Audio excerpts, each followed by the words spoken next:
नेतन Yahoo की उम्मीदों का महवर इसराइली फौज के नए चीफ कौन हैं?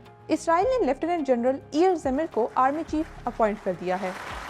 59 साल ईयर ज़मीर की बतौर आर्मी चीफ तैनाती हमास के साथ गजा में जंग बंदी में एक नाजुक मोड़ पर आई है।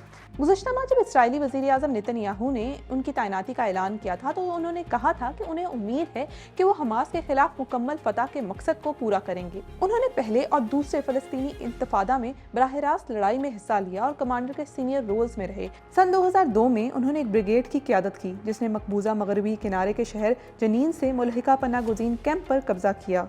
इसराइली फौज ने इस कैंप का 1 माह से ज्यादा अरसे तक मुहासरा किए रखा और शदीद लड़ाई के दौरान सैकड़ों घर मस्मार हुए और 52 फलस्तीनी शहरी जबकि 23 इसराइली फौजी हलाक हुए। ज़मीर को बाद में फौज की सदन कमांड का सरबराह बना दिया गया, जहां उन्होंने हमास की सुरंगों के जाल का खात्मा करने की कोशिश की। वो 2012 से 2015 के दरमियान नेतन्याहू के मिलिट्री सेक्रेटरी भी रहे। वज़ारत दिफा के सरबराह के तौर पर ज़मीर ने इसराइल की जानिब से दिफा से मुतल्लिक सबसे बड़ी और अहम खरीदारियां की थीं।